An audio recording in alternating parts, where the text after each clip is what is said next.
Oh my god, alright, let's get this over and done with. Oh, we started. Welcome back to the Motus Prodcast, episode 9. I feel like the last couple of weeks there's been a constant stream of people coming in and out of the house. We've had Jordan. Yeah, your house is always stupid. I mean, Keelan's always here. There was Jordan, then there was Dom, and then Dom went, and then within a day, we've got the new guest has arrived. Darwin must be so confused. He's like, what is going on? And then the new guest, who we'll name in a second, is leaving at the end of this podcast, which is why we're in a little bit of a rush. Keelan, you've just pulled my laptop charger out of the laptop. Oops, sorry, man. And then I've got to go and pick up another guest who I don't know will do a podcast, but that's Johnston. Johnston's down for a day or so. J-Dog. The J-Dog. Anyway, I've had a coffee. I'm fucking wired. Today's guest. This week's guest, very kind of not unplanned, but you're here, so we're going to do it. Sweet. The Jackal. Oh, fuck. Really? Tom Taylor, a.k.a. Movement Power, a.k.a. the guy who basically everyone credits for getting them on the podium at things like NAPC and stuff. Yeah. Fuck, where do we even start? I kind of want to talk about the first thing that we were just talking about to get it off our chest. Let's just get on that. We'll get into Tom's background in a second. But something has just been uploaded to Instagram. Yeah, literally minutes before we started this episode. There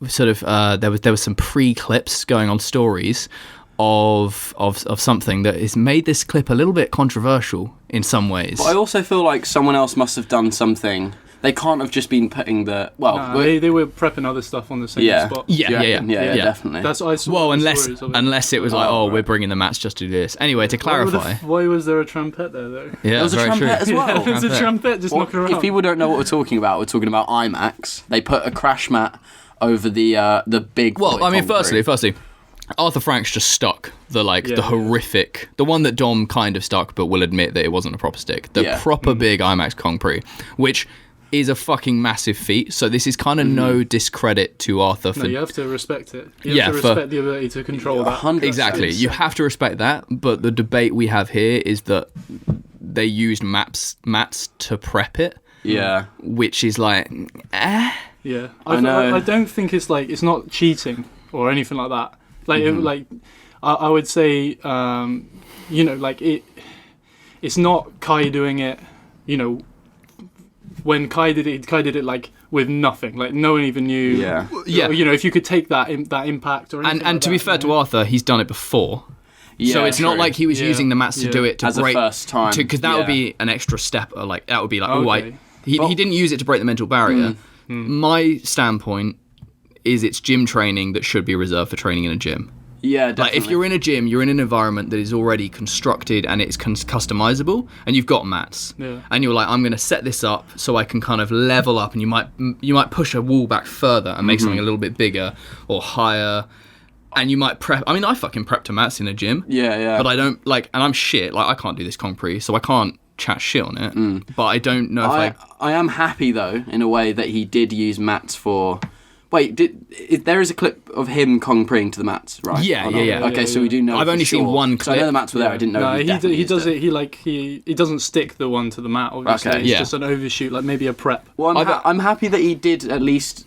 Maybe he wasn't the one who thought about bringing the mats out, but to actually stick a concrete like that and think about, because Dom did it and he wasn't like, I'm going to stick it. Yeah, you know what I mean? Yeah, I think that was more just like, just by chance. Hanging on. You have to put like no power into and a one like that, a droppy one, you've basically, you've got to so at least he's like safe, you see, Yeah. And you do, like in my head, yes, I am going to not lose respect, but it doesn't seem as surprising. Sick. If there was no mats and he did it, I would be like, holy shit. Well, so Marcio wants to go back and stick it, right? Yeah. And if there's we just saw a clip actually. Max goes into the phone booth and he goes, "Fuck you." Arthur goes into the phone booth. There's no phone anymore, but he pulls out his mobile and he goes, "Cancel your flights, Marcio." Really? Your boy just stuck it or something. No way. But just got the concrete. But it's such an ongoing. If Marcio goes and sticks it. Yeah. Without mats, I rate Marcio more than Arthur. Yeah, of course. Yeah. Because I think using the mats to get into that headspace of learning the control, because you could have mats below you. They had a mat in front from what I saw and a mat on the wall. Yeah. It's like it's enabling you to feel more comfortable, which I think is totally fine in a gym. But I think if we're gonna like treat this sport seriously, there's got to be some boundary, because otherwise you could prep everything to mats, everything. Like every kid could just travel around with a fucking portable crash mat. It's the culture. It's like the point of like what we enforce culturally. Yeah. So like you know, we have like a really good culture surrounding like quality of movement and stuff. Like when we look at people sticking things, or when we look at people landing in general, our culture enforces like good technique and decent landings by people gassing up good landings, like well. And I mean, landings. he fucking stuck that beautifully. Yeah. And what I'm saying in this instance, then you know, our culture can enforce, like, well, if you're gonna be pushing the boundaries outside, then do it in a more in a way that doesn't, you know, like rely on external equipment. Yeah. Because no one's wearing fucking pads. When that whole thing happened, with the pad stuff, everyone laughed that shit off because they were like, no one's wearing pads, bro. Like this, and gloves, like no one wears. I see it as an extension of that, you know, like using these like additional pieces, whereas our sport is like it's meant to be just from your body. If you think about, I mean, it's stupid, but think about apes and gorillas and stuff. And it's just your body. Shoes is a thing, but like shoes is, we wear shoes to fucking walk outside. Exactly, it's not. And I totally, if somebody wants to try something and there's like some gammy spiked fence right below it, and like you want to do a big running arm jump, and it might be one of those ones where you peel, and for the first time you're like, I don't know, you have access to a mat and you put it over the fence. Obviously, if somebody does it without the fence, then kind of fair play. But if you do that, I'm not going to be like, you're a bitch, you use mats. But I think, but at the same time, I don't think I'm not saying to Arthur like you're a bitch, you use mats. No, not I'm just at all. saying like it's a no-brainer that I'm obviously going to be like more impressed with someone who does it without mats. I think it's totally not acceptable to move into a culture of bringing out mats to break mental barriers. It's not like totally fine in gym, because that is literally the reason we build gyms. The other thing is though is like was he out and the mats were just there? Because he's not like he's gone out with the intention of like, I'm going to break this jump today, or I'm gonna you know, progress this what's possible at this spot by bringing a mat with me. He might have just gone out there and been like, oh, some guys have brought some mats down, I'm going to use this as like as an opportunity, you know? Like that could have been what that was. And also it's like, was it one prep to the mats and then he was like, fuck it, I don't need this, I'm just going to stick it, or was it like 10 preps to the mats? Like, do you know what I mean? Like, doing like 5, the final 5, he's like consistent, and he's like, cool, now let's take the mat away. And I train with like that with lashes and stuff that I'm shit scared of in a gym. But it's I think we can't do that outside. That's interesting though, because I didn't actually think, you never know, he could have just done one to the mat just anyway, like literally just because it's there. And he's just like, oh, I've got a bit of a bruised heel, or like I just want to just do the concrete heel. I'm like, he literally could have been like, that bruised heels. That's so we don't know the full scope of the situation. So. But I think it's worth bringing up. Just as a means of like vocalizing like things that we as like a sport like kind of want to enforce or want to incentivize, you know, like in our culture. And I mean, to be fair, like there's stuff like at Woodward, like when Dom was doing like the 720 front, and we had all the mats out, and then he finally sends it to grass. But stuff like that is a little bit different, because like you're at Woodward, which is basically a gym, and there's mats everywhere, and it's kind of, a lot of people also go to Woodward, skaters and parkour athletes. Think about Kai. You go to Woodward to learn new tricks. So it's kind of like it's more of like it's basically a gym. Okay. So Woodward is gym training. What about mats at parks? Because so if we're talking about so you can delineate this by saying you either have here he is with his big words. You either have a found environment that's not designed for what you're doing, and then you're discovering these, which is street training. Or you have a built environment, i.e. a park, and then bringing out mats in these places.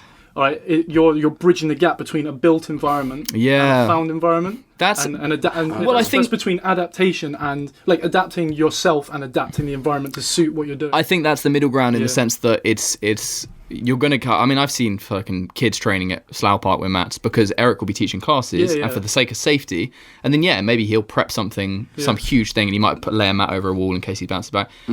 And I think that's closer to Woodward. That's closer to gym training. I think if you bring a mat out, you're doing gym training. And I think when it comes to whatever you said about the sort of the pre-created environment, which is the street, I just don't think it should be a thing.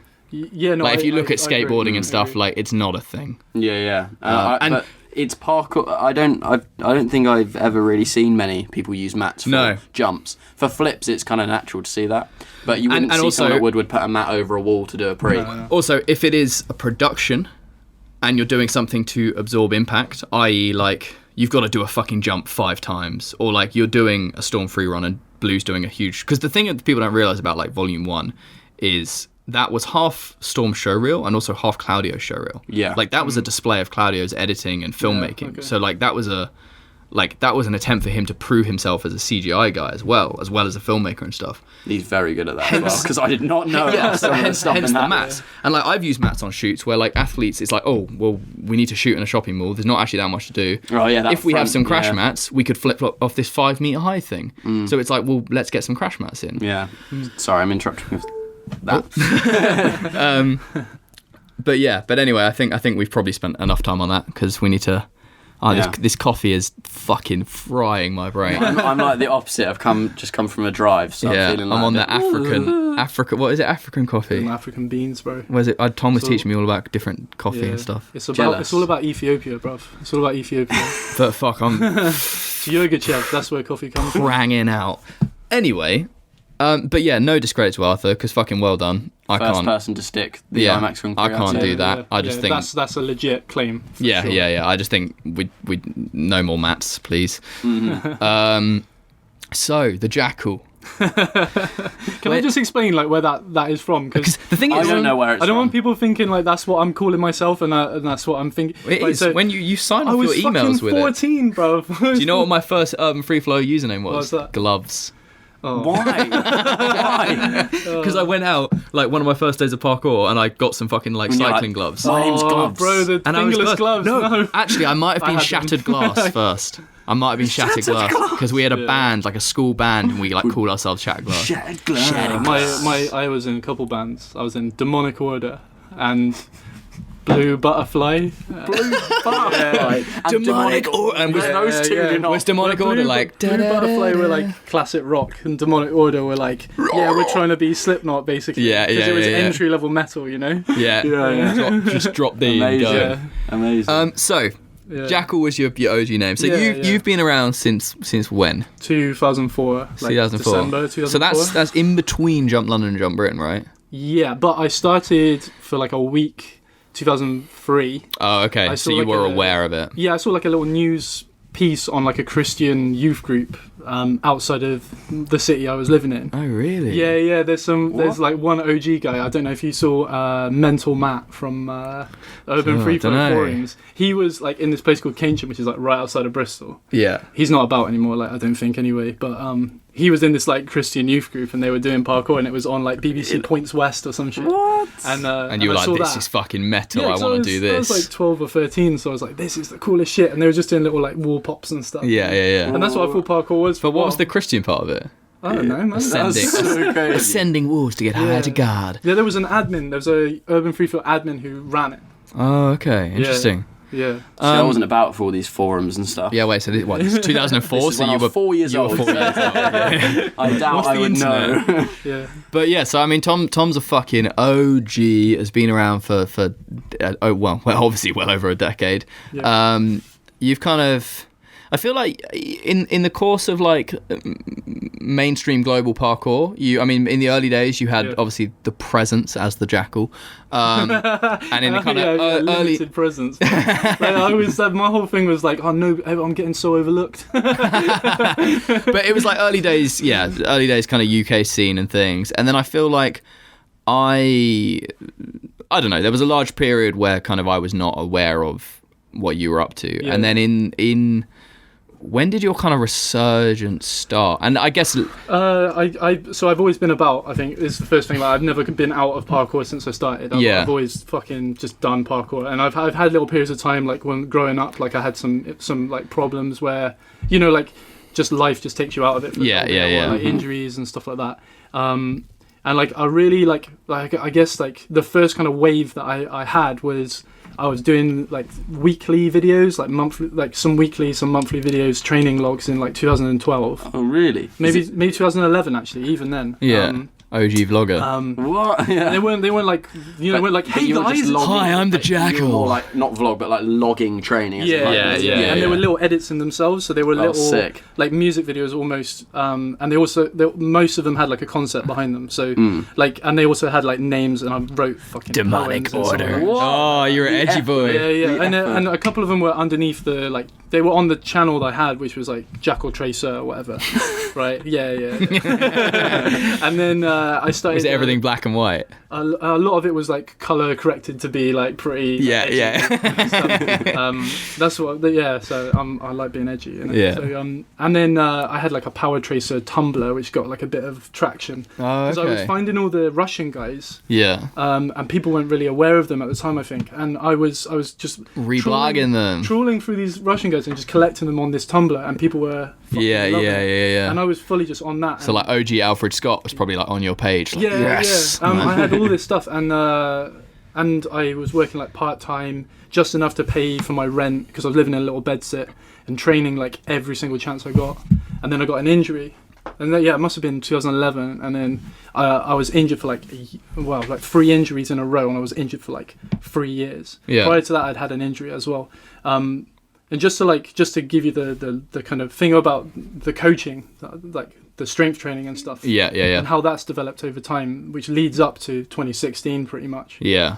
Which is when, like, I guess I started getting attention and things. Yeah. Like 2008, I was out for like almost a year with like tendonitis in my knee. And me and my friends, we were always like Justin from Bristol, who I grew up with. He like shared with me like a bunch of different things like Elite FTS and Testosterone Nation and a few other like bodybuilding, powerlifting, like American football strength and conditioning sites and all this stuff, because we were like, how are we going to get better at this sport? Because crawling around and fucking like, you know, getting into puddles and fucking like doing all this weird stuff that all of the we were reading about, seeing the founders doing, kind of parkour method of getting strong, like that shit just didn't work. And also like just not like crawling. It's boring as crawling along a rail. Oh, crawling along a rail is hard though. It is. Yeah, but it's hard. But this is the problem. It's not just because something's difficult doesn't mean it's effective. No, exactly. Yeah. And basically like, so all this martial arts movies kind of like training montage shit that people were doing like didn't seem effective at all, and we were looking for what we saw these American football athletes. Joe DeFranco has like who's like a strength and conditioning coach for American football players. He had his athletes doing like for the combine in the NFL, they have to do standing broad jump. They got fat jumps, strides, right? And shit. They have to do fucking like all this kind of things, like all these athletic qualities they need. Yeah. Pretty much transfer over to the kind of explosive, anaerobic kind of things that we do in the sport. swear there's NFL guys who their standing vertical jump is just fucked. Exactly. Like, and they're jacked as well. They're big boys. Like, so we were thinking, all right, so if we can build up qualities in the same way that these guys have done, copying what they're doing, then maybe that's something that's going to be effective. So kind of started on that journey really. From there, I bought like some 60 kilo weight set and was training in my garage. One of the Argos barbell sets. With a twisty end. Like, so you can, like, oh my god. And so I was just in my garage not knowing what the fuck I was doing. And I had maybe like an 8-month period where I was just training like pull-ups and Romanian deadlifts and some like dumbbell snatches and different things, like just trying stuff just to see what would happen. Yeah. And then my knee got better.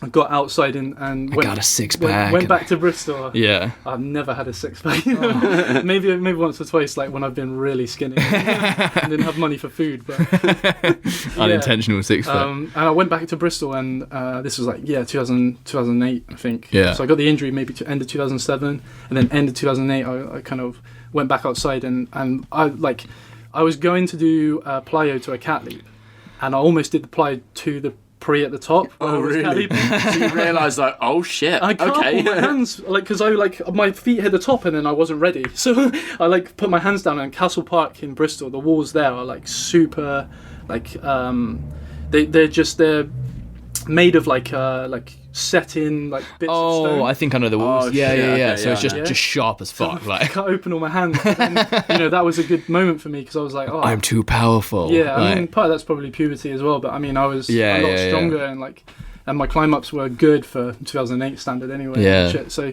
did that, and like did a bunch of calisthenics when I didn't have money for like gym and stuff, and then I think I started training in the gym like 2011, 2012, and then really started like developing like some methods to get better at parkour. And I had Tim Gaudet from Normal Brand, like I was training him, and another kiddie called Alex Wilmot, and a few other people like in the gym with me. Yeah.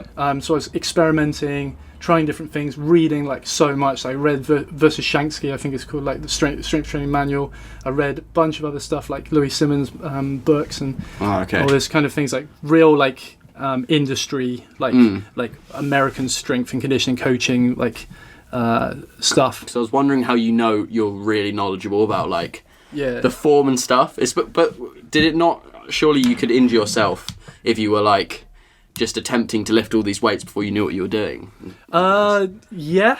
But I mean, luckily you were just... I don't think it's as dangerous as people think it is, you know. And I think also if you're conscious of what you're doing, and if I feel like you've got to be pretty ignorant to like what your body is telling you. Yeah. You know, people that go in the gym and you see them just fucking ripping stuff off the floor, like they're going to deadlift and they're just putting as many plates on as they can, and their back's bending and shit. Yeah, and they're like, I can't get it up. And they injure themselves and they're like, oh, weightlifting's bad for you. Like, the way you're doing it, it's like the same with parkour, right? If you go out and fucking hurl yourself off, it's massive jump. I haven't done one before, but it's fine. Yeah, and then you're like, oh, parkour's dangerous. Like, for you because you're a fucking moron. Like, so that's what it is, I think, and because I'm quite analytical and like I feel like I'm constantly like looking at what I've been doing and like trying to like see how I can do it better or see how I can improve. And I do research before I'm about to embark on something. You know, I read about it. That's what's led to this and I mean I've got like industry qualifications for fitness and in the UK anyway and that sort of stuff. And then so I was doing that, and the whole time online, like this is what I'm like. I've got a bit of a adversarial complex. I'm like, if I see something I disagree with, then I will tell people, and you know, there are people out there who probably think you're a bit of a dick. Yeah, and I mean, I've been a dick to people as well. I'll happily admit that, and you know, I have my own like kind of you know, things that are not so great about me. So but I'm aware of that, and I'm trying to get better, I guess. You know, I've not been as diplomatic as I could have been. Yeah. But also that comes from a place of like I've literally been like really poor, like had nothing, felt like I've been overlooked by people, or like felt like I was on the outside of the community as well a lot of the time. So like I had this, like it all comes from me feeling like I'm making myself feel this way. Yeah. But like I felt like that was legitimate at the time, and my only recourse in that situation is to be like make noise about it, you know, and tell people that I'm not happy. But obviously that's not the best strategy. No, you're trying to make friends and stuff, you know. You're a cunt. You're wrong. Yeah, and I mean I have approached people like that, and like I've for real, like with like Ryan Ford, I feel like I was such a cunt to him. Like, really? Yeah, because he was putting stuff up trying to help people. Yeah, and I disagreed with it, and the way I broached that was maybe a bit too harsh. Yeah, that was that was a bit over. But I mean, at least you can now kind of see that, I guess. Did he? Did he? Well, we were cool. We're cool now. Like, we're cool, right. We're cool now. He came up to me. So 2016, I went out to NAPC, and I had a couple of my guys that I had been coaching, and he came up and he was just like, "Oh, these your guys," like, and it was cool. Like, you know, it was good. Sick. And I think I probably already messaged him just to say, you know, I probably like I was a bit of a dick. But let's rewind a bit. Yeah. So, I mean, there's kind of a lot of like almost history that we could talk about with you. You've obviously sort of had a decent shot at kind of being a competitive athlete yourself, which is something you still kind of want to pursue, right? Yeah. So I guess I moved from Bristol, where I grew up, to Exeter, and I met up with Ed Scott, Tim Champion, Charlie Havel. Yeah. They were the guys that were there. and they were the serious guys that were training in the community. There were there's other people about. Sam Stevens, right? Like, everyone knows Sam Stevens. He was about as well, obviously. And that guy's fucking awesome. I love that guy. He lives here now. He lives here. But yeah, so I saw those guys, and Ed and Tim. Like, Tim was already doing stuff because he was like national level gymnastics. That's crazy. Like competing in gymnastics on a national level. With Steve Gio. I don't know. I met Steve. When was it? Jambo. Yeah. 2015 maybe. Steve? I don't. Yeah, he's an older guy. He was like Commonwealth level, I think. Does a lot of Ninja Warrior stuff as well, right? I think he did Ninja Warrior initially, and the whole angle was it was the first time Tim went to Ninja Warrior. Okay. The angle was like this is Steve. He's the coach of Tim. Yeah, that's the way I remember. Ed and Tim. He coached them both. Yeah. So they all came out of this one gymnastics club. Yeah. And Charlie was I want to say 3G guy. Yeah. Like, he started out as a casual gymnastics guy. And then got into the 3G. And then got into 3G, I think. And I mean, as far as I know, anyway. And that's where I met Charlie, was in the gym. Yeah. Whereas I met Ed outside on the streets. And I knew Tim from I did a little outdoors Ninja Warrior competition. With him and Steve. That's where I first met Before he did parkour. Nah, he was doing parkour already. And Steve had already gone to Crap Invaders and competed in Yeah. So wait, was Tim doing parkour while he was really big gymnast? So when I met Tim, he was still doing gym. I met them at this Jambo thing, and Steve and Tim. It might have been Jambo then. Yeah, well, Crap is Jambo. Oh, okay. They were doing fucking parallel bars, crazy shit, and then just because there happened to be a set, and then going and training as well. And I was like, who the fuck are these guys? So I met up with them, and then slowly over time, kind of because I felt I need to get in with these guys. I need to be friends with these guys because they're the serious guys, and I was surround yourself with the kind of people you want to be around. And so started training with them. Slowly over time got to know them better and everything, and then the whole time I'm kind of trying to persuade them, you should come and do some stuff with me because I think I could, you're good now and you're getting better, but I feel like I could really increase that performance. And so had you already kind of got your qualifications in stuff? You were already trying to angle yourself as I worked as a PT for a couple of years. In a hotel gym. Sick. And already. So you weren't just a strong boy parkour guy who was I think I can make you better. You kind of in your head you were already a coach. No, I coached people. I coached people a long time. I've done parkour coaching specifically for years. Yeah. In different schools and different clubs and stuff. Yeah. And then I also did the PT stuff. Yeah. And the whole time as well, I'm trying to better my game. And because my skill level isn't. I know my skill level isn't as high as younger guys are, and I'm constantly following people, right? Because even from back in the day, my skill level was never that high. Yeah. But I can bridge that gap by improving my athletic performance, and that's what I've done in competition, and that's what I then went on to do. Okay. And I said to them, look, even if the guys we were up against are better skilled than us, we can bridge that gap by being stronger by being better prepared. Yeah. And then I think the first thing we went out to was Project Underground, and this is after they'd been starting training with me. Yeah. So I had rented a house, and I had a spare room in there where I had all these weights, just a barbell, plates, a bench. Everything like that. It was on the first floor of this new build house. Fucking hell! I would deadlift over 180 or something, and the floorboards would fucking. Well, there's people below you. No. You went to the whole house. Okay. Still, it was fair. Felt like the floorboards. Yeah, I'm not surprised. Shit. Yeah, you could feel it flexing underneath. Yeah. But so did you get Ed and Tim doing that in there? Ed, Tim, Charlie as well. You drew boys to a house to get sweaty in a room, all 4 of us basically. in a little room. Yeah. Wow. In this house that starting to paint a picture of the jackal here. Do they all still do the program, or would you finish the program and then they know what they need? It's not a program. So this is the misconception that is often there, because people can just buy a set plan, from other people or whatever. I know Mark's is doing his plans. Which are set plans, and there's a set kind amount of of time. everyone gets the same thing. Yeah. Okay. What I'm doing is I'm selling a set period of time that you're receiving my planning. So, which is based upon a method that I've developed over all the years that I've been doing this and all the research that I've done, right? And the experimentation and the fucking failure, right? So like I have all of this stuff developed as a method. It's a year-round thing. And the idea is that it enhances your athletic performance and improves your ability, your like resistance to injury, and it doesn't get in the way of your training. That's the main thing as well, because people, they start strength training and they use like a powerlifting like model, or they'll use an Olympic lifting model or something like that, and it will get to the point where that gets in the way of their skill training. My whole thing was I need to develop something that's going to enhance your ability without like taxing your recovery or like doing something like that. So sick. So yeah, I mean, we went out to Project Underground. I think we'd been to a few jams as well, and I remember we went. Is it Hoxton? That spot in London. Oh, the bricky walls. Toby had that viral run where he did like the double Kong and then like ran across the whole spot. Yes, that one. Yes, we went there and Ed was fucking killing it there. He was like, was it for a jam? Or it was a jam. Yeah, because I remember him doing that run. He did like whatever the run was, side over and then the massive Kong. I remember. It was Jaden's birthday jam. Yeah, I was there too. Yeah.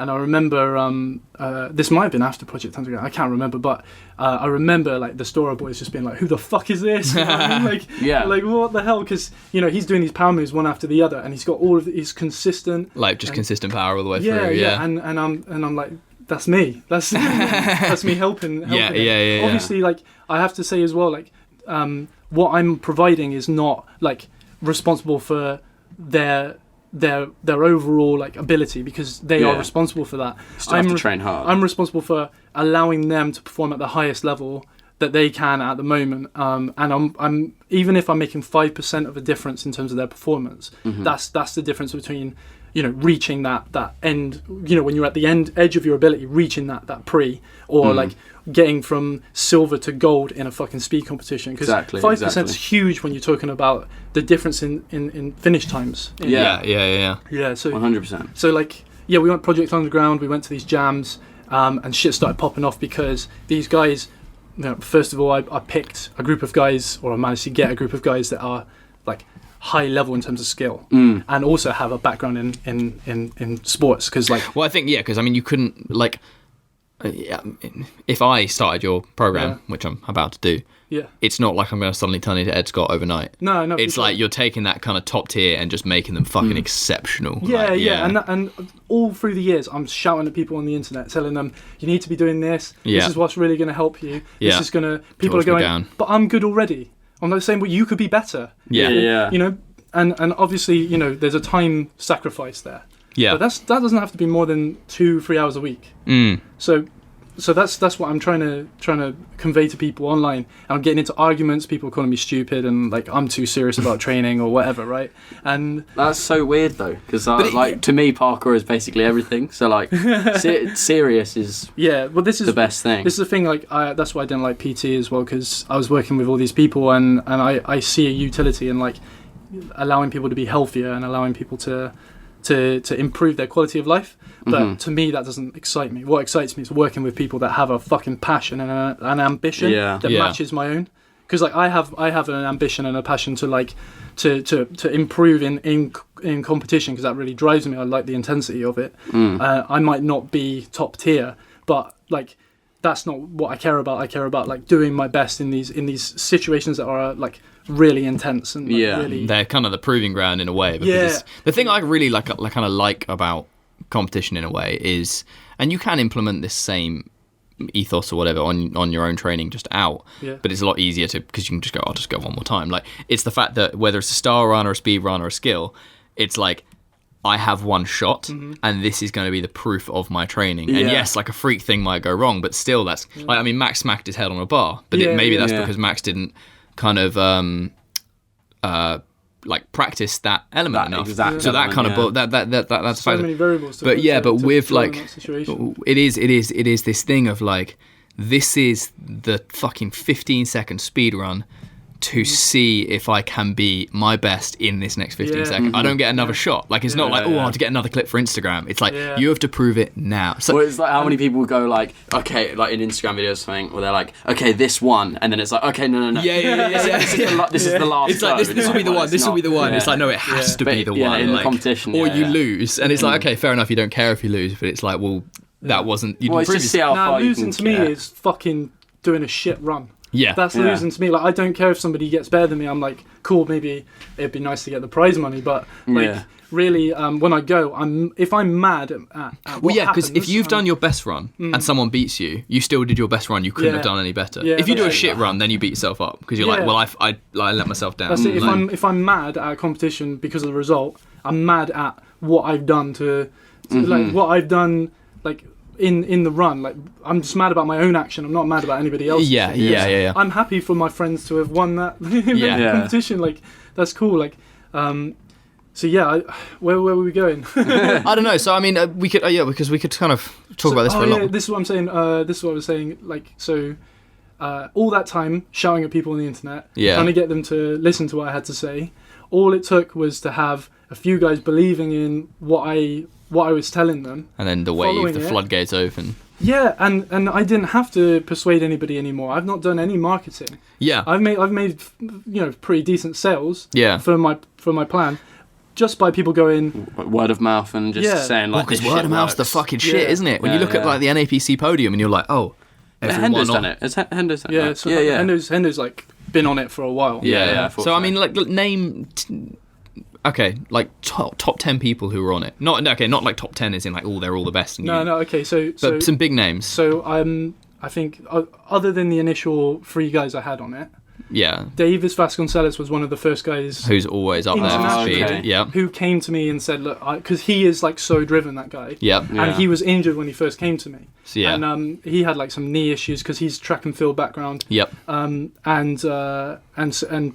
I guess he's so high performance, and like high kind of power output. You know what I love about Davis is when he preps for like speed and he does like sprints and he looks like a fucking athlete. He's running form. Like he's one of the few people who like when he preps like just running. Yeah. And he looks like a fucking Olympic athlete, like practicing at the side of a track. You know what the thing about that as well is like bare parkour athletes don't know how to run. Yeah, you were saying this. You were saying this. That's part of the program as well. You know, we do hill sprints and that actually really helps people work out how to actually sprint. But yeah, with Davis, he was injured. I told him, he came to me first of all and I said, look, I'm not qualified as a physiotherapist. I'm not going to tell you to do my plan if you have an injury. I want you to go see a sports physio, get the all clear, and then you'll work with me.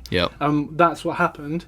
Worked with him. He did like the initial phases of the program, and it helped him. Sick. It shored him up against injury. So let's go quick blast. Who we got? Max Henry's on it now. No. Oh no, Christine. Christine was on it initially. Okay, Christine's on it. Christine was on it. Yeah, sorry, we're talking about Max. I had Christine for a little while. She's gone over to Andre Lazardo, who's also a strength and conditioning coach out of Florida. Oh, okay. Yeah, which is more track. He's more track and field based, and Max Henry works with him. Ah, okay. But I've got Joe Hendo. Yep. I've got Lin Young.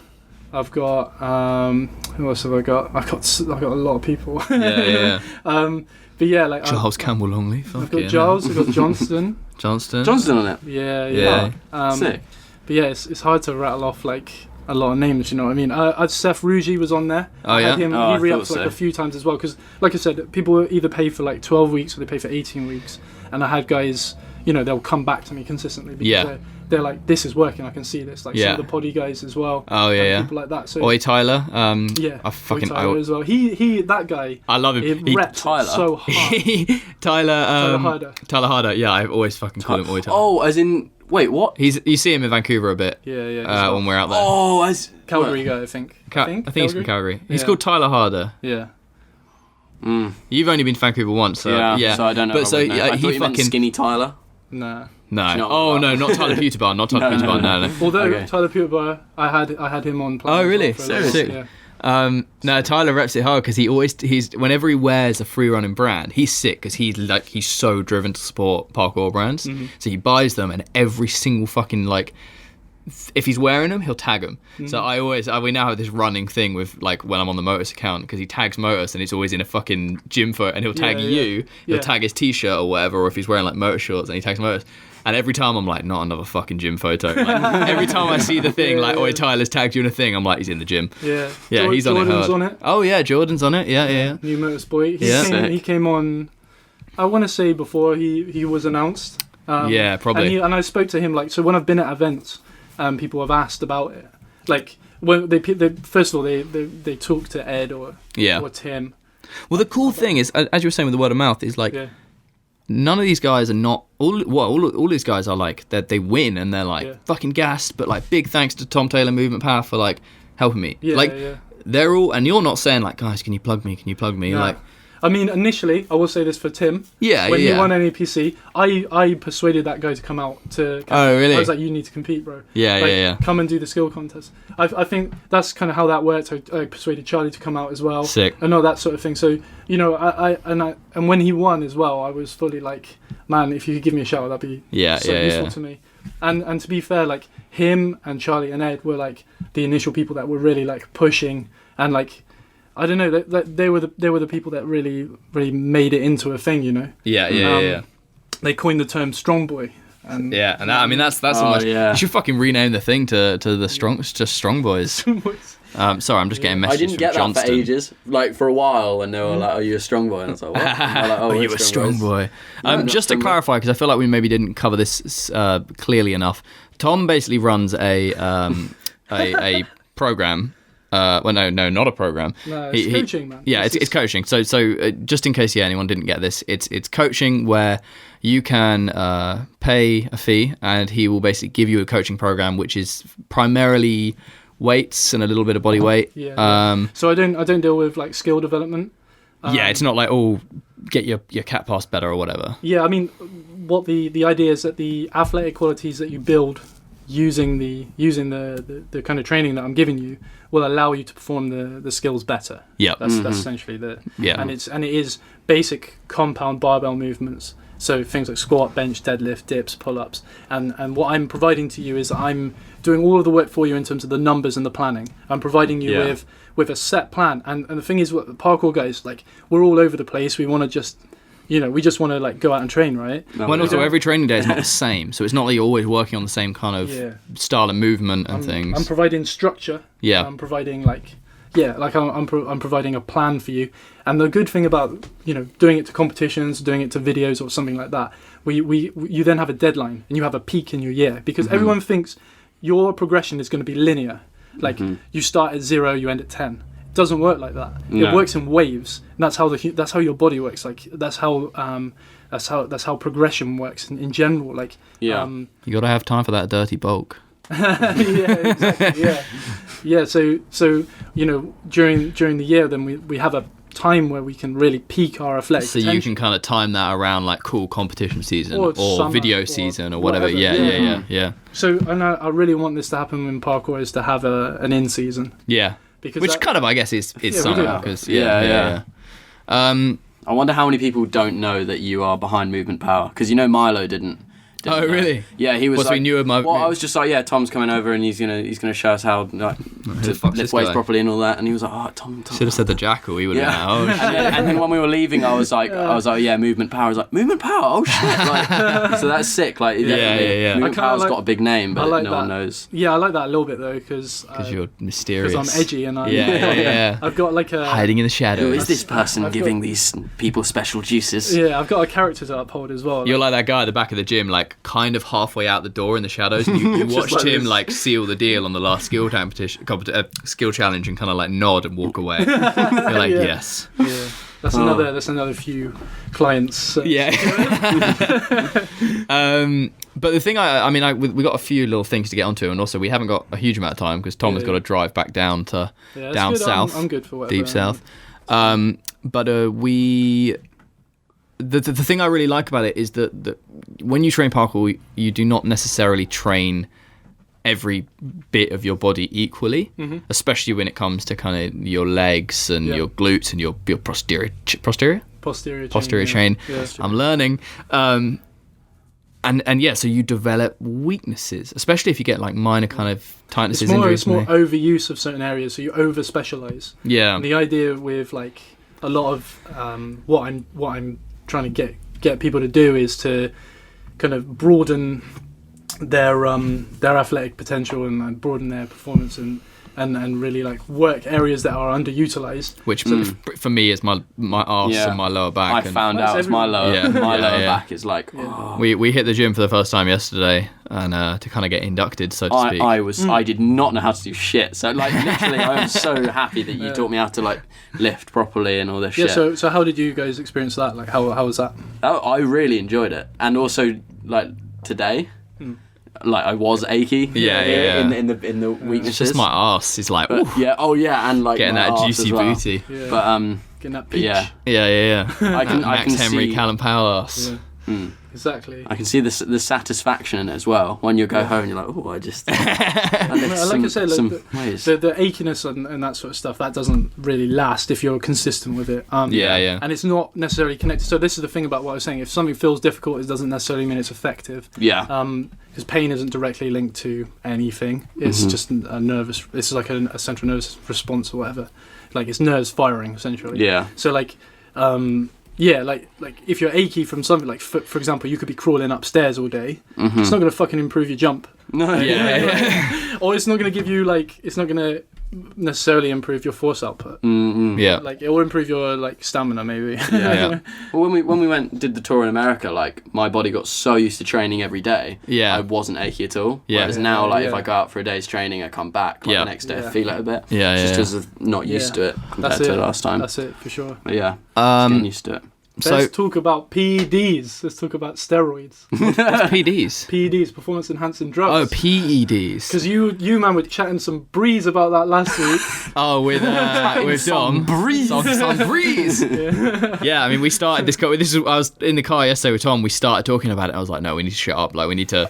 Save this it. This is a podcast conversation. What started it? I can't really remember, but I mean, Tom just fucking. It was when he took me into the changing rooms and pulled out the set of hypodermics. I was like, all right, here we go. Yeah, I was like, we're gonna jab you up now. Yeah. We're gonna get you full of this tea. No, go on then. I mean, I'm a naive muggle when it comes to steroids. So I'm like, steroids. I don't think steroids are necessarily bad. Yeah. But also I'm probably naive in the sense that I know they don't get you jacked overnight. I know they basically enhance they improve your recovery time, right? Which allows you to train more and more and more. Yeah, you still have to work your fucking ass off. Yeah, there are other benefits of using them.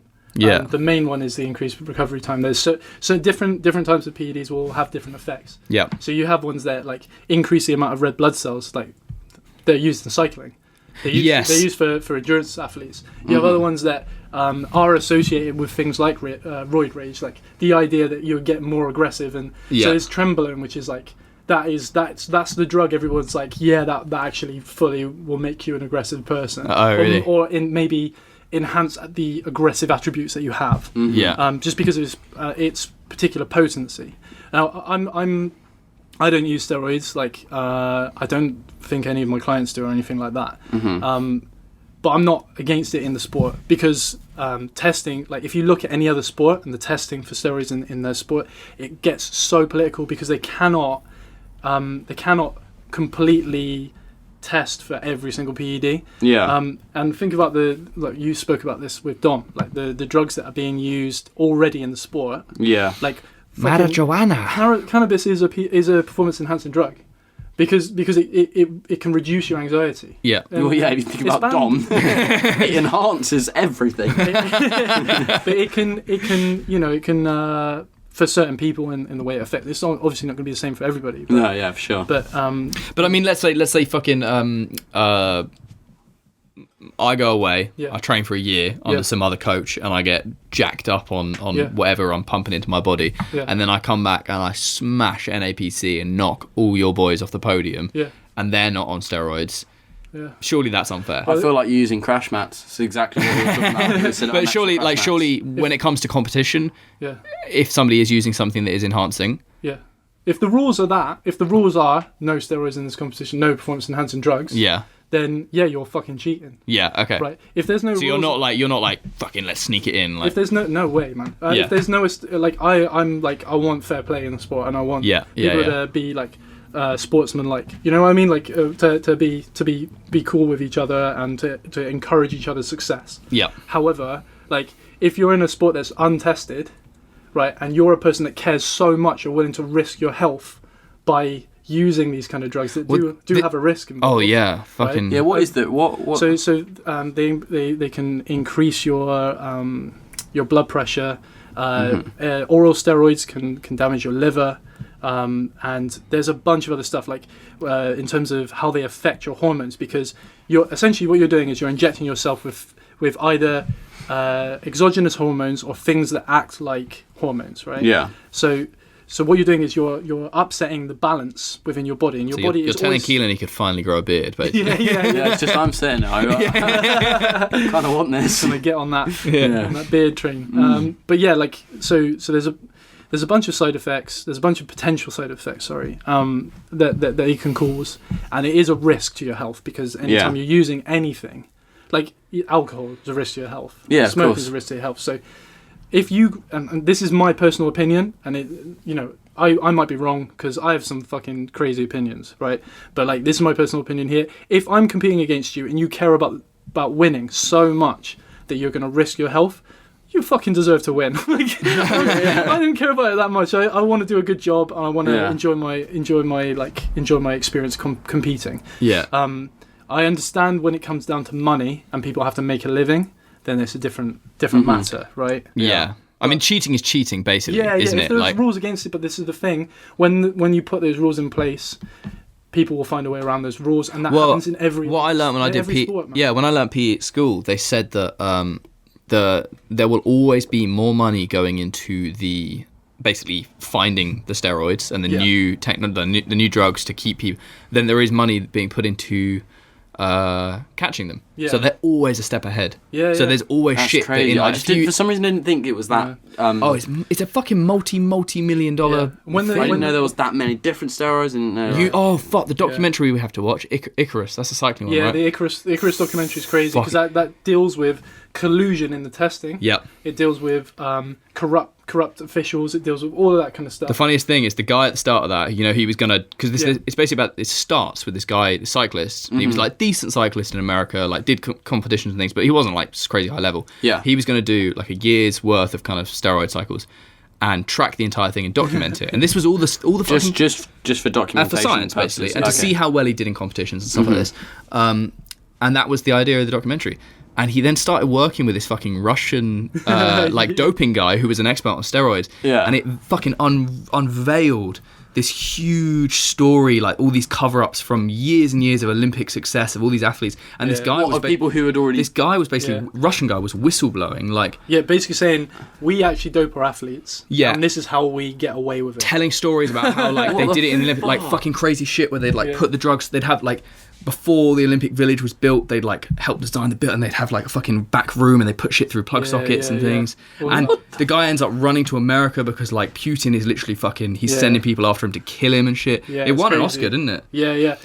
There's another documentary you should watch as well if you're interested in the topic, which is Bigger, Stronger, Faster. And that's done by Chris Bell, I want to say, and his brother Mark Bell is like really famous in powerlifting, strength and conditioning community. Basically, you know they've been around for a long time doing social media, doing YouTube, that sort of thing.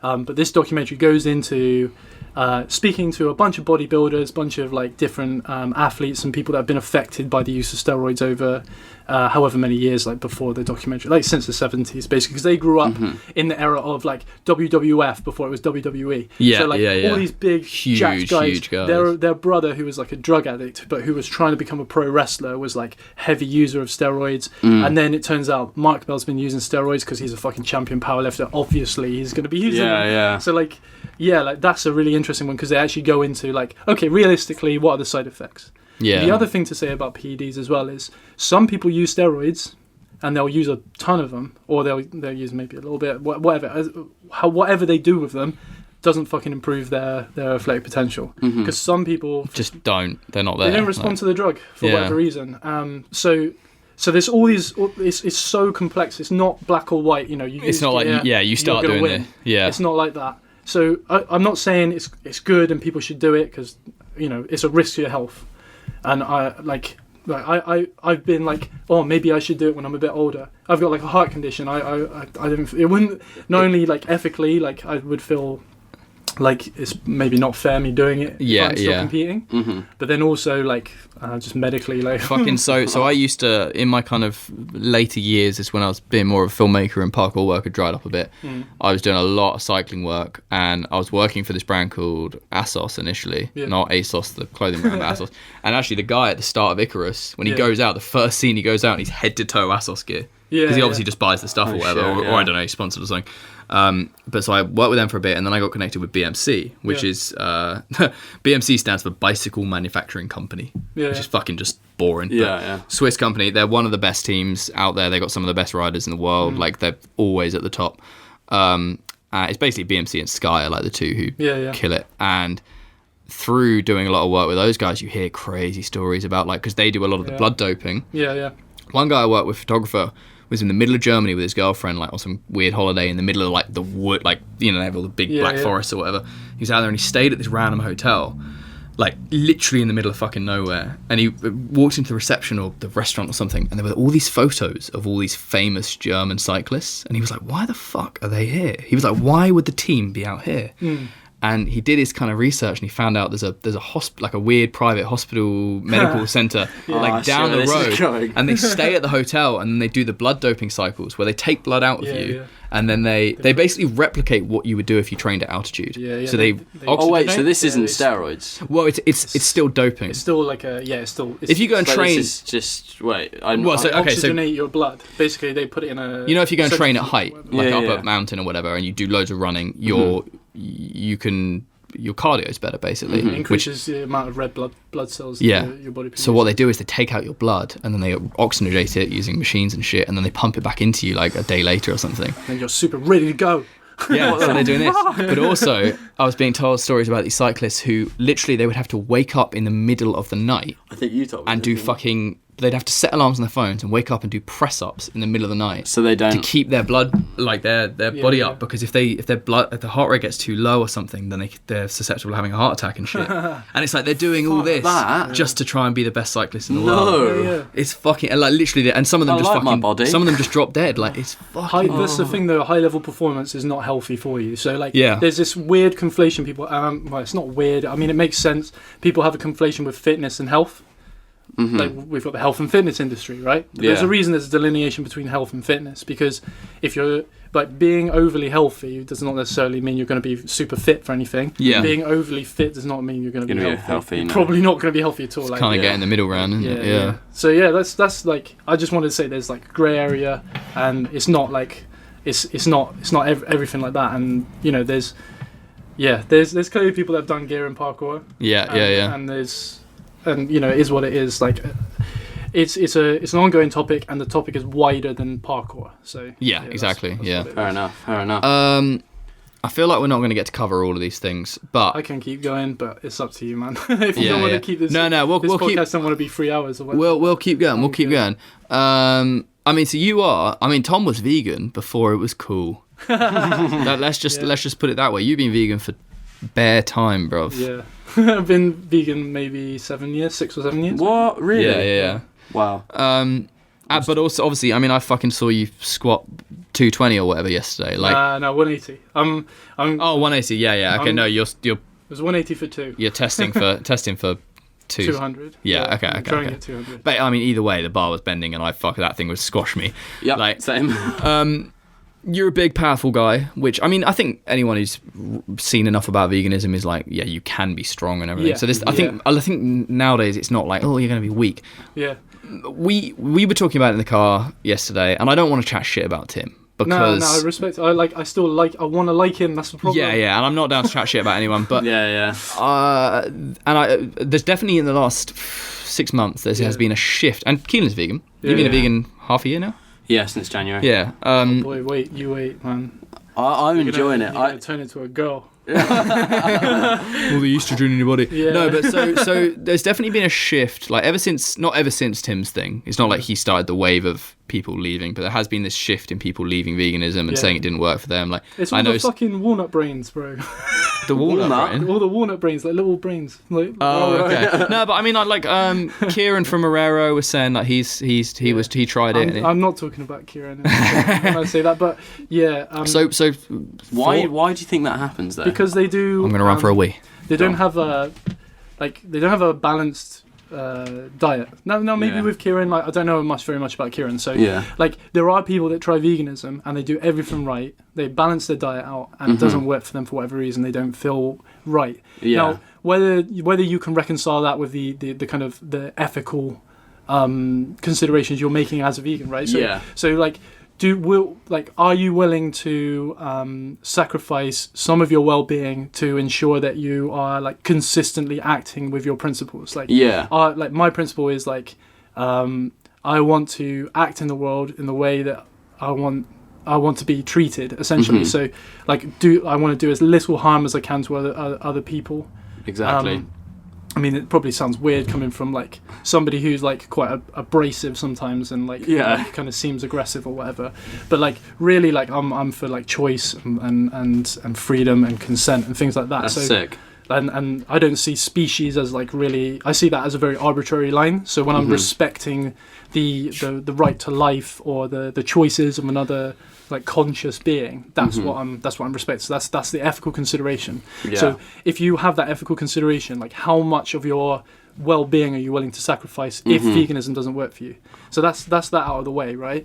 But if you're one of these people that comes into veganism and does no research, or you do research and ignore like sensible science-based kind of advice from people that are qualified, like there's a woman. Anastasia Zinchenko, she's got like a PhD. She's like really well. What do you call that when they author like a lot of papers and published? Yeah, I mean she's like, you literally search her on PubMed. She comes up hundreds of times. She's like been around in science. She knows what she's talking about, and she does like diet plans, all this stuff. You can go to her website, get loads of free advice. What for just veganism? Yeah, you can buy like a meal plan from her. She's she's got a bunch of records in powerlifting. She's done like fitness competition, I think, like in terms of fitness modeling competitions and stuff. Like she knows what she's talking about. If you're the type of person that like overlooks all of that, and then you go on YouTube, you search in Freely the Banana Girl, you search in Durian Rider, you're searching like, and you're following what's Tim Sheaf's latest diet like. Yeah, exactly. So you're like fruitarian, or you're like fasting, or you're you're doing all this crazy, like really extreme stuff where you're not really considering nutritional science. Like you're not considering like balancing your diet out. Then there will come a point at which, your well-being like is compromised by the choices that you've made. Yeah. And that's what I feel has happened, and that's why all these people are now leaving, because these people who in their early 20s or like in their late teens, they decided to, all right, I'm going to do this. Oh, look, it's working really well. I mean, it simply, to put it very simply, it is not a fad, but it became a fad. If you know what I mean. It became very fucking popular. Yeah, it became popular, and I think the kind of ethical message behind it was kind of forgotten, because you had all of these leaders, like leaders in quotation marks of the vegan movement. Influencers. Yeah, exactly. And all these people that moved to Chiang Mai and like were like, oh, I'm just eating fruit now, it's great. All these people that were on YouTube and like really like popping off, like whilst they were still in their youth, they're starting to notice, oh, I'm getting older now, and I don't feel as good as I did. So they're going to blame, veganism. I mean, obviously that it can have something to do with it if they're not eating correctly. I mean, I think I dived into it not knowing that much, but I was already like pescatarian, and then I slowed down on fish and slowed down on milk when we did the America tour, because no one had milk. And then I was like, oh shit, and it was more ethical for me. I was like, I just really don't like. You're not taking anything for your skin anymore, are you? No. So Keelan was taking. You kind of like even though I've still got spots and I've got acne, quitting dairy has like helped my skin a lot. Because you went fully, because you can't just expect it to go. Depends what I the still acne fucking is have based spots. Exactly. Yeah. Because it can be like a hormonal thing. It can be a bunch of different things that produce that kind of thing. But the other thing to say is like I don't believe in like morally judging people and acting like you're better than them for like having the same views or principles as you. Like I hate like there's certain like ideologies or certain like kind of ethical kind of constructs that I hate, but I don't hate the people that have them, because I understand that doesn't comprise their entire being. That's not who they are. Yeah. That's just like a disagreement we have. And also, you have to be humble enough to be like, I might be wrong. Yeah. So like running around shouting at people and crying in the street and fucking being an asshole just because you think you're right, like fuck off. Like the thing, I mean, I was saying this to you yesterday. The thing that kind of has like disappointed me in Tim slightly was the fact that he literally a year ago was putting out content saying like, the vegan diet is the only way, and if you're not doing it, you're basically a scumbag. I feel amazing. Yeah, and now he's literally saying it doesn't work. Full stop. Yeah, I'm not sure he's saying that. I mean, I'm pretty certain there's one interview I saw on like because he did this morning, and it was like he was just like it doesn't work, and it was like But it's annoying because people do think of him as like the vegan, the head of the vegan prince. Veganism. I mean, do you know what I mean? He put himself in that position, right? Yeah. But like, he does that with everything. With everything he's gets kind involved of with. Deservedly so, because when he does go into things, he puts a lot of work in. That's why I want to respect him. But there's certain things that he does and the way that he moves, which is either because he's trying to maintain face. Maybe, or something along those lines, or he cares about what he's trying to defend so much. He's willing to kind of compromise on seeing things from the other side, or whatever. And then obviously when it turns out that might not be the case, or when he kind of changes his mind, it's just like, bruv, like you were so adamant about your position. It's just suddenly like actually. Yeah, so that's it's disappointing, man. Yeah, and like you can't like discount all the work he did and what he like. Same with you, like can't discount the things that you did that for the culture, for parkour. Like I mean Tim fucking earned his place in parkour. Like totally. He was the person who literally made me start parkour. It's disappointing. Like it's because like that he was handed everything to him on a plate in terms of like, okay, you're sick.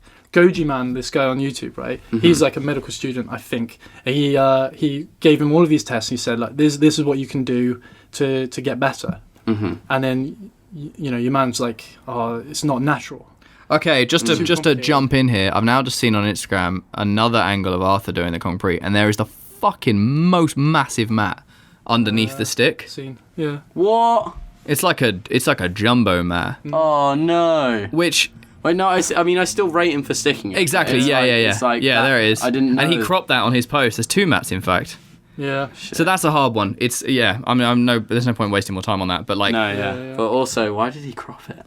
Well, because he doesn't want to show the mat. I know, of course it makes sense. It makes sense. Like, you're going to crop them, but like, why do people cut them out of videos? Like, I don't know. But it's... If it was training, then I'd I rate the physicality, but I don't rate the. I still think there's a very little amount. Physicality's banging. The mental is like, nah. To be fair, though, you have to as well, like say, like that's a fucking scary thing to do, regardless of whether. For sure. Yeah. Of course. Because even go straight into the wall. It's a mental accomplishment, but it's not as much of an accomplishment as if he'd had done that without the mats. Yeah. Anyway, sorry, I didn't mean to check my phone. I thought Johnston was messaging me. That's good. He's on his way. My kind of final, because I listened to Sean Wood start a podcast the other day, or ex Farang Sean Wood obviously, and did it with Kieran from Morera Gang. Seriously? They touched on this topic actually of veganism, and Kieran made a sort of a point of that veganism historically has only been practiced, as far as we're aware. Well, I mean I could be wrong here, but it's a very recent thing in as far as human history goes. Yes. Aside from it, I guess if you're looking at kind of monks, like, look at like there's Greek schools of thought in Greek philosophy where people were saying like it's cleaner not to eat like dead animals and stuff like that. Yeah. Now whether that's actual veganism or not, or like we don't know, like because they were ancient Greeks, right? But so my thought on this is like, yes, that's probably quite a valid point, because I mean, as fucking cavemen and everything, like meat has 100% been consumed on a mass level for forever. Yeah. humans are animals, and animals typically obviously herbivores don't, but well, we are. I think we're kind of a mix, aren't we? We're what do you call that when it's opportunistic? We're opportunistic eaters. Yeah. So whatever is, because that's how we adapt to our environment. Yeah. And that's why we're so prolific. Exactly. And so, well, my sort of counter argument to this is like, well, yes, maybe it hasn't been practiced for that long, but it is 100% fucking factual that we are demolishing this earth, and the agriculture side of things is it's a huge part of that. And we are an adaptive race, so surely if it is going to help, like we're moving to electric cars, we're trying. I mean, all the big corporations, like you were saying about the plastic straws, are actually 0.001%. It's 0.03% of ocean plastics. It was like an estimation. So like it's probably about 0.03% of ocean plastics which are straws. And the rest of it's like fishing equipment. Like 40%, I think, is supposed to be discarded fishing equipment. Which I guess fishing equipment is still fucking. That's what we're talking about. Like it's animal. But so we like to think that we're slowly trying to make an effort to save this earth, whether or not it's too late. Yeah. And if veganism is potentially the right way to go for that, then maybe we all do need to adapt to it. We saw David Attenborough talking about it as well. Like all these people are saying, like, I think it's a pragmatic solution to that problem. But for me, it's, you're going to have to just clarify what pragmatic means again. So like rather than it being based on ethics, rather than being based on an ideal, it's more to do with what works. So when you talk about pragmatism, you're talking about what works. Whereas like for me, my personal choice, like to be a vegan, I fucking hate that shit. To be a vegan. Because that's not my Jackal's memoirs. Be a vegan. That's not my identity, you know. Yeah. That's what I fucking love. It's just something I do. Yeah. All right. But like my choice is based upon my ideals, which are like ethical. Like, but I see that as like a decent argument to get people to make that choice. Yeah. But for me, like that's why I feel like using health as an argument for veganism, like leads to this bullshit. Man. Yeah. But I think the consideration about the environment is a real big one. Yeah. So technically, our next topic that we were going to go on to is story time. But I think. What did you mean by story time? Boy. It's a long. Is it going to be long? It's long, man. It's going to be long. I think it's probably too long to go into. But just to go behind that, like in when me, Ed, and so like like we had the team Deep South, right? Mm-hmm. So me, Ed, Tim, Charlie had a team before the guys like joined Storm. Mm-hmm. We were called Deep South because we lived in the southwest.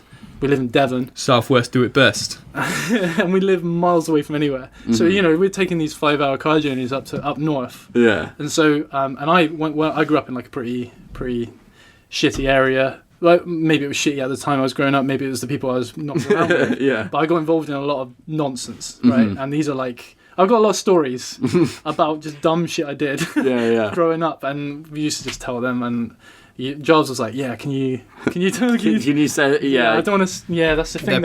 I think maybe it's more of a if you see Tom at a jam, just go up to him, and in the evenings when you're chilling out and you're stretching and whatever, just have a little Tom story time. Yeah, because that sounds really good. Beating people up with baseball bats. Ask the boys. I haven't. I didn't really get anything in depth because we were going to save it, but for another time, I think.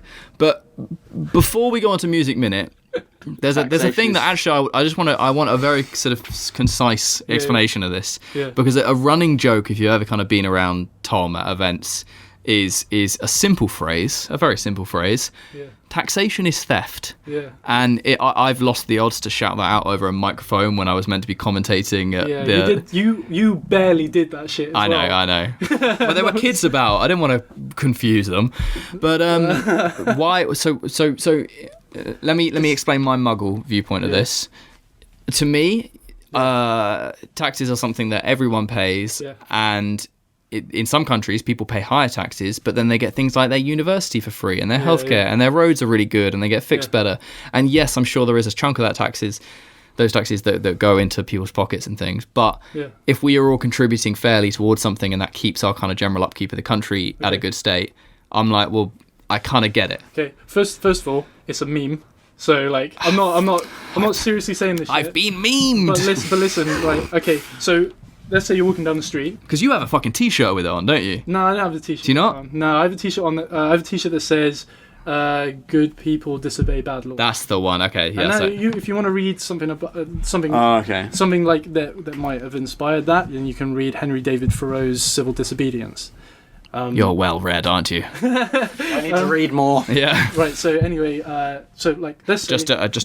I'm worried about your direction of voice. I feel like I need to direct you towards the microphone. Let's say somebody steals your wallet. Yep. Right.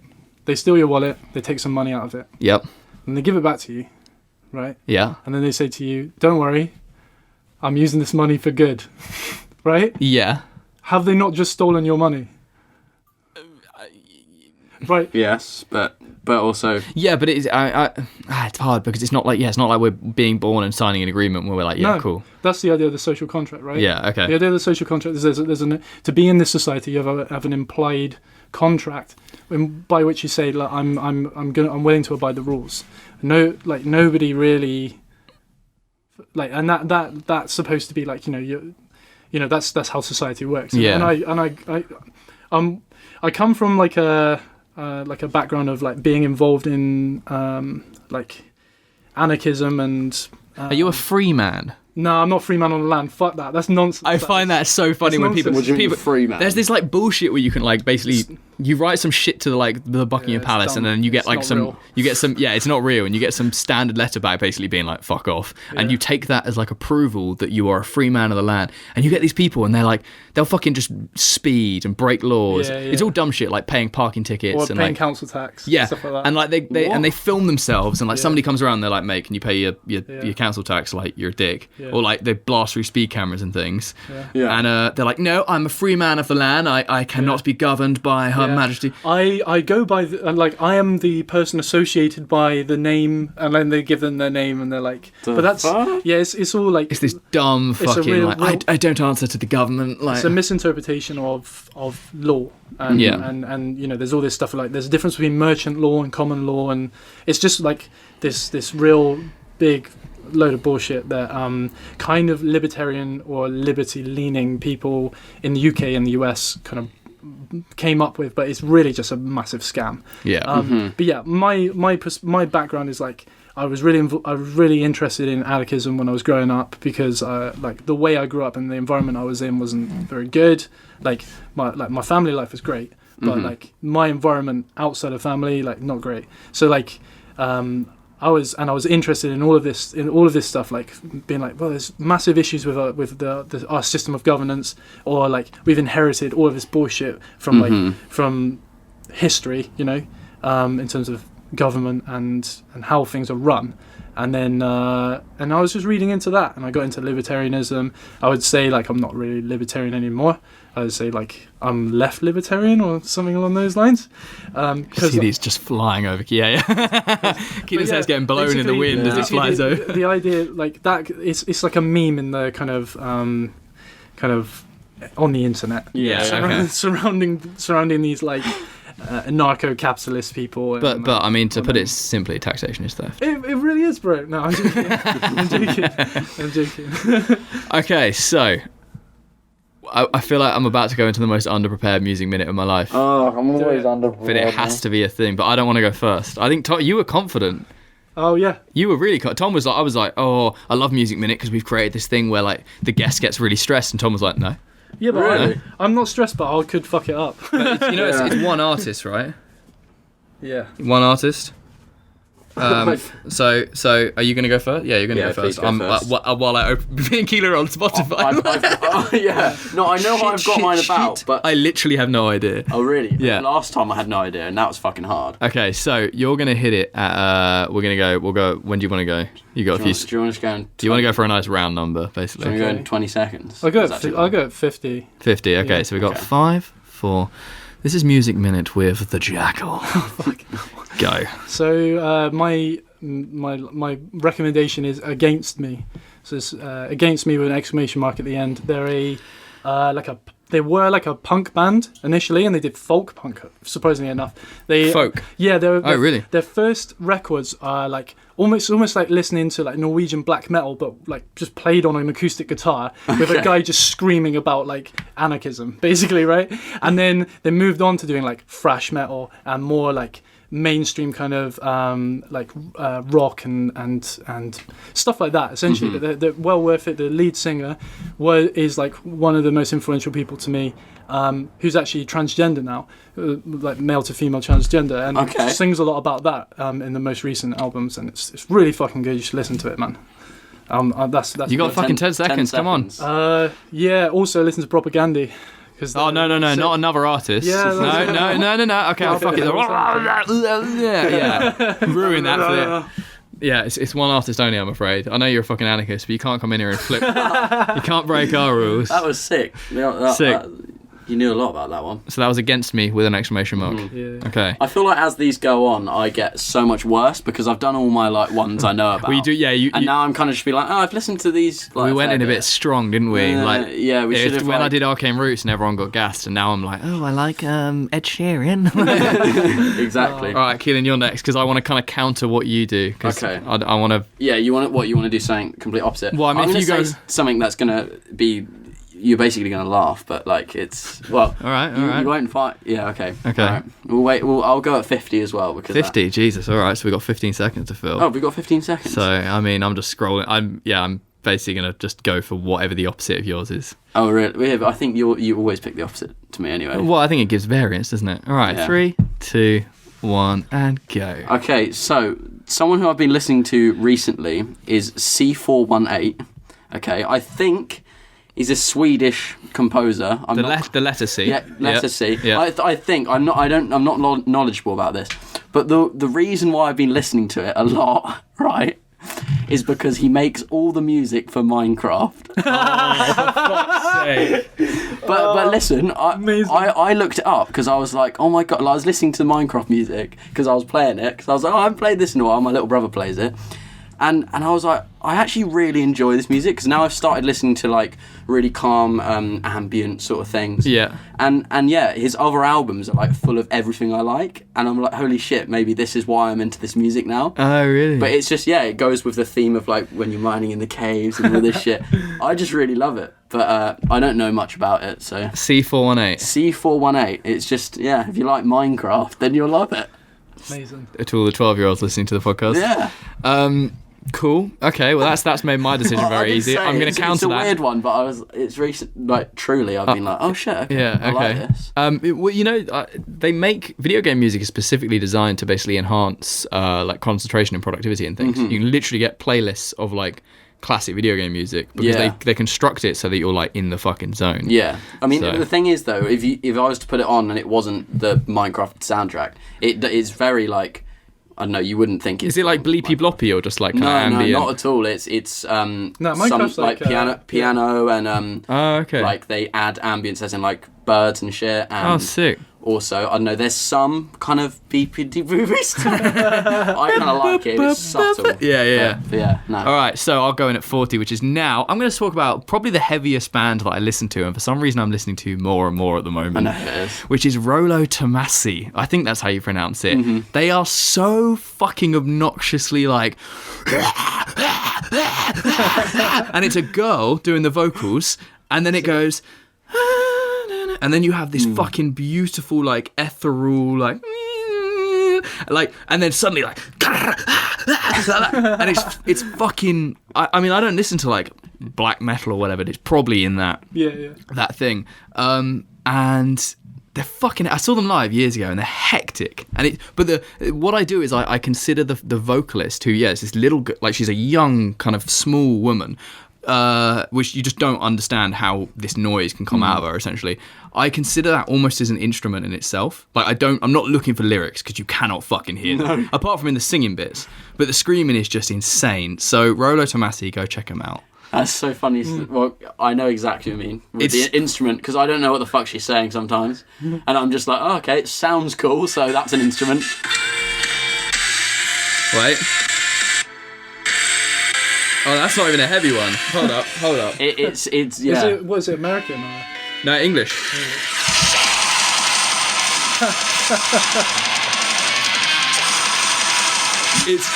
But I like it. Sometimes I whack it on in my car, and I'm like, ah! and then suddenly it's like, Yeah, and then it's like, and back, yeah. It's fucking crazy. But for some reason, I've just occasionally been like, because I've always dismissed it because it was too heavy. Yeah. And then I got on the train the other day and I was like on for like an hour and I was like, I'm just going to do this. And the most recent album, I think probably a lot of their albums are like that thing where it kind of blends from first song all the way through and it's quite kind of soundscapey. So, yeah, hectic. That was music 3 minutes with Giles.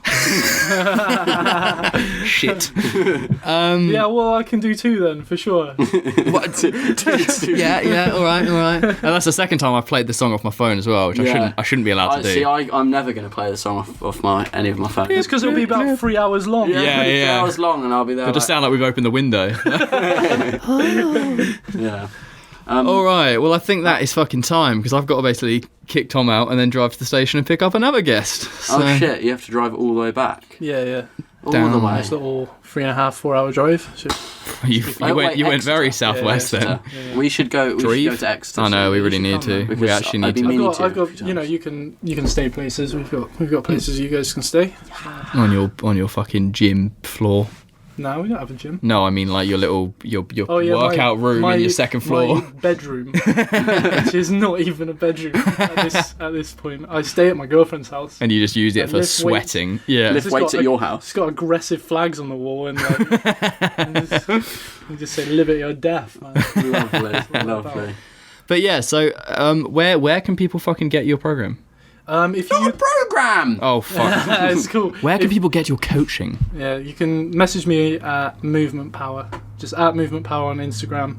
You need to get a fucking website sorted. You can email me at movementpowerful FUL@gmail.com.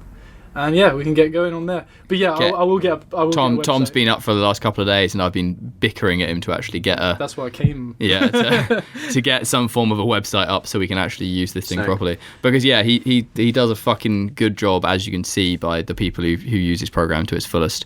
Yeah. And you're gonna see me get swole in the next year. I say this. You're gonna be terrifying. Yeah. I mean, I already am. I'm an intimidating. You'll be the new Motus sponsored athlete. Nah, I don't. I think I'll be the first Motus athlete. Well, not an athlete. Motus bouncer. Yeah. I'll be competitive